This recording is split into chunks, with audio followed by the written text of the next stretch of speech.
জানিয়ে দেব গুরুত্বপূর্ণ আপডেট বাংলা সংবাদ। শুরুতেই সংবাদ শিরোনাম, পরে বিস্তারিত। বাঁধ ভেঙে সাতক্ষীরায় বন্যা পরিস্থিতির অবনতি। এরপর জানিয়ে দেব যানজট নিরসনের উপায় খোঁজার আহ্বান প্রধান উপদেষ্টার। সর্বশেষ জানিয়ে দেব রাত 1টার মধ্যে 60 কিলোমিটার বেগে ঝড়ের আভাস। এতক্ষণ শুনছিলেন সংবাদ শিরোনাম, এবার বিস্তারিত। তার আগে অনুরোধ থাকবে আজকের এই ভিডিও সম্পর্কে আপনার মূল্যবান মতামত। ভিডিওটি ভালো লাগলে লাইক, কমেন্ট ও শেয়ার করে সবাইকে দেখার। বাঁধ ভেঙে সাতক্ষীরায় বন্যা পরিস্থিতির অবনতি। টানা বৃষ্টির পাশাপাশি কপোতাক্ষ নদ, বেতনা ও ইছামতি নদের ভেড়িবাঁধের বিভিন্ন স্থানে ভাঙন ধরায় সাতক্ষীরায় বন্যা পরিস্থিতির অবনতি হয়েছে। একই সঙ্গে ভারতীয় সীমান্ত এলাকায় বন্যার পানি প্রচণ্ড চাপ দিয়েছে কুশখালী সীমান্তের খৈতলা বাঁধের উপর। এতেও এ এলাকায় দিয়ে 2000 সালের মতো আবারও পশ্চিমবঙ্গের পানি বাংলাদেশে প্রবেশ করার আশঙ্কা দেখা দিয়েছে। পরিস্থিতি মোকাবেলায় জেলা প্রশাসন ও পানি উন্নয়ন বোর্ড বাউফু জরুরি ব্যবস্থা নিলেও টানা বৃষ্টির কারণে তা ব্যাহত হচ্ছে। আজ রোববার সকালে সাতক্ষীরা সদর উপজেলা মিলনায়তনে আওয়ামী লীগের সংসদ সদস্য মীর মুস্তাক আহমেদ রবির নেতৃত্বে দুর্যোগ সাড়াদান সমন্বয় কমিটির এক সভা অনুষ্ঠিত হয়েছে। এতে সদর উপজেলা 14টি ইউনিয়ন পরিষদের চেয়ারম্যান, ইউপি ও সদস্যরা নিজ এলাকার বন্যা পরিস্থিতির বিশদ বর্ণনা দিয়েছেন। সবাই বক্তব্যরা জানান, বৃষ্টি বাড়তে থাকলে আরও ক্ষয়ক্ষতির শিকার হতে পারে। এর আগে ভাঙ্গন পয়েন্টগুলো রোধ করা জরুরি। ভারত থেকে আসা পানি ঢুকে পড়তে পারে, এই আশঙ্কায় খৈতলা বাঁধ এলাকায় বাউফো ও ইউনিয়ন পরিষদের প্রতিনিধিরা পৌঁছে গেছেন বলে সবাই জানানো হয়। সবাই স্থানীয় জনপ্রতিনিধিরা জানিয়েছেন, সাতক্ষীরা সদর উপজেলার 40টি গ্রাম পানির নিচে আছে। আরও 25টি গ্রাম আংশিক ক্ষতির শিকার হয়েছে। প্রায় 1.5 লাখ মানুষ পানিবন্দী অবস্থায় দিন কাটাচ্ছেন।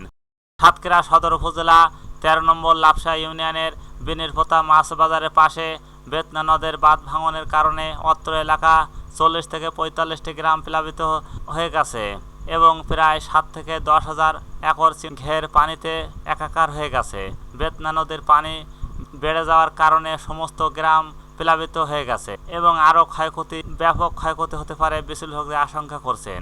মানুষের জনজীবন বিপন্ন হয়ে যেতে পারে। বাঁধ ভাঙনের কারণে অত্র এলাকায় নগরঘাটা, শিবনগর, রাজনগর, বল্লী, আমতলা, 30 মাইল, পলির বাজার, নগরঘাটা, মঠবাড়ি, আলিপুর, পাঁচপাড়া, সমনডাঙ্গা, রায়পুর, কুশোডাঙ্গা এমনিভাবে 40 থেকে 50টির মতো গ্রাম ক্ষতিগ্রস্ত হয়েছে। উপজেলার ফিংড়ি ইউনিয়ন ও আশ্রয় কেন্দ্রের বেশ কিছু মানুষ আশ্রয় নিয়েছেন।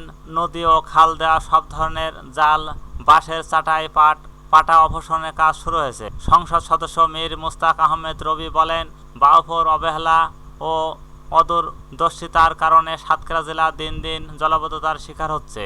শুকনো মৌসুমে কাজ করার নিয়ম থাকলেও তা কখনো না করে বন্যা এলেই তারা তৎপর হয়ে ওঠে, এতে কোনো লাভ হয় না। উল্লেখ করে মুস্তাক বলেন, বাউফোকে যথাসময়ে ব্যবস্থা নিতে হবে। সবাই জেলা প্রশাসক মোহাম্মদ নাজমুল হাসান বলেন, পানি নিষ্কাশনের সব বাধা দূর করতে খাল বিল পরিষ্কার করার নির্দেশ দেওয়া হয়েছে।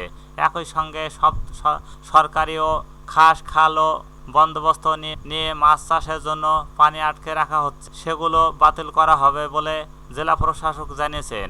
সবাই আরও বক্তব্য দেন জেলা পরিষদের প্রশাসক মনসুর আহমেদ, ভারপ্রাপ্ত পুলিশ সুপার মুদাচ্ছের হোসেন, সদর উপজেলা পরিষদের চেয়ারম্যান আসাদুজ্জামান বাবু, সদর উপজেলার নির্বাহী কর্মকর্তা শাহ আব্দুল সাদি, পৌরসভার মেয়র এম.এ. জলিল, জেলা চেয়ার অব কমার্সের সভাপতি নাসিম ফারুক খান মিঠু, উপজেলা ভাইস চেয়ারম্যান কোহিনুর ইসলাম ও গোলাম মোর্শেদ, 14টি ইউপি চেয়ারম্যান, বাউফোর 1 ও 2 এর নির্বাহী প্রকৌশলী আব্দুল হামিদ ও আব্দুল মালেক এবং বিভিন্ন বেসরকারি উন্নয়ন সংস্থার প্রতিনিধিরা ছিলেন। ভেঙে গেছে চাকলা বেড়িভাত। জেলার আশাশুনি উপজেলার প্রতাপনগর ইউনিয়নের চাকলা বেড়িভাত গতকাল শনিবার রাতে আবারও ভেঙে কপোতাক্ষ নদের পানিতে তলিয়ে গেছে চাকলা গ্রাম।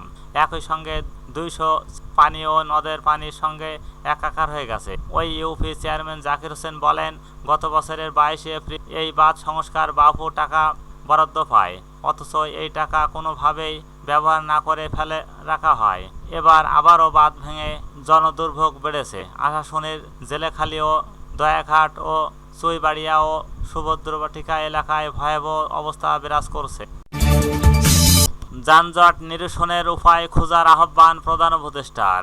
অন্তর্বর্তী সরকারের প্রধান উপদেষ্টা অধ্যাপক ডক্টর মোহাম্মদ ইউনূস রাজধানী ঢাকার যানজট নিরসনে পুলিশ ও দেশের প্রকৌশল বিশ্ববিদ্যালয়ের বিশেষজ্ঞদের কাছে সমাধান খুঁজতে বলছেন। সোমবার 16 সেপ্টেম্বর ঢাকা মেট্রোপলিটন পুলিশের শীর্ষ কর্মকর্তা এবং বাংলাদেশ প্রকৌশলী বিশ্ববিদ্যালয়ের বুয়েট ও 2 সিটি ট্রাফিক সিস্টেম বিশ্লেষকদের সঙ্গে বৈঠক প্রধান উপদেষ্টা এই নির্দেশ দেন। প্রধান উপদেষ্টার প্রেস উইং থেকে পাঠানো এক বিজ্ঞপ্তিতে এই তথ্য জানানো হয়। বিজ্ঞপ্তিতে বলা হয়, ঢাকার 2 কোটি মানুষের ট্রাফিক সমস্যার দ্রুত কার্যকর সমাধান ও খুঁজে বের করতে ডিএমপিকে নির্দেশ দেন ডক্টর ইউনূস। রাত 1টার মধ্যে 60 কিলোমিটার বেগে ঝড়ের আভাস। দেশের 9 জেলার উপর দিয়ে রাত 1টার মধ্যে ঘন্টায় সর্বোচ্চ 60 কিলোমিটার বেগে ঝড় হতে পারে বলে জানিয়েছেন আবহাওয়া অধিদপ্তর। সোমবার 16 সেপ্টেম্বর রাত 1টা পর্যন্ত দেশের নদীবন্দরগুলোর জন্য দেওয়া আবহাওয়া পূর্বাভাসে এই তথ্য জানানো হয়েছে। পূর্বাভাসে বলা হয়, এই সময়ের মধ্যে যশোর, কুষ্টিয়া, খুলনা, বরিশাল, পটুয়াখালী, নোয়াখালী, কুমিল্লা, চট্টগ্রাম এবং কক্সবাজার জেলার উপর দিয়ে দক্ষিণ অথবা দক্ষিণ পূর্ব দিক দিয়ে থেকে ঘন্টায় 40 থেকে 45 কিলোমিটার বেগে 45 থেকে 60 কিলোমিটার বেগে অস্থায়ী ঝোড়ো হাওয়া সহ বৃষ্টি অথবা বজ্র বৃষ্টি হতে পারে। এইসব এলাকার নদীবন্দরগুলোকে 1 নম্বর সতর্ক সংকেত দেখাতে বলা হয়েছে। এদিকে দেশের 3 বিভাগে ভারী বৃষ্টিপাত হতে পারে বলে পূর্বাভাস দিয়েছেন আবহাওয়া অধিদপ্তর। সোমবার 16 সেপ্টেম্বর সন্ধ্যা 6টা থেকে পরবর্তী 24 ঘন্টার আবহাওয়া পূর্বাভাসে এই তথ্য জানানো হয়েছে। পূর্বাভাসে বলা হয়েছে, মৌসুমী বায়ু বাংলাদেশের উপর মোটামুটি সক্রিয় এবং উত্তর বঙ্গোপসাগরে প্রবল অবস্থার রয়েছে। এর প্রভাবে ঢাকা, রাজশাহী, খুলনা বিভাগের কিছু জায়গায় এবং রংপুর, ময়মনসিংহ, সিলেট, বরিশাল, চট্টগ্রাম বিভাগের 2-1 জায়গায় অস্থায়ীভাবে দমকা হাওয়া সহ হালকা থেকে মাঝারি ধরনের বজ্র সহ বৃষ্টিপাত হতে পারে। সেই সঙ্গে রাজশাহী, খুলনা, চট্টগ্রাম বিভাগের কোথাও কোথাও মাঝারি ধরনের ভারী থেকে ভারী বৃষ্টি হতে পারে। অবশ্য সারা দেশে দিন ও রাতের তাপমাত্রা 1 থেকে 2 ডিগ্রি সেলসিয়াস পেতে পারে। বর্ধিত 5 দিনের আবহাওয়ার অবস্থা বলা হয়েছে, বৃষ্টিপাতের প্রবণতা বাড়তে পারে।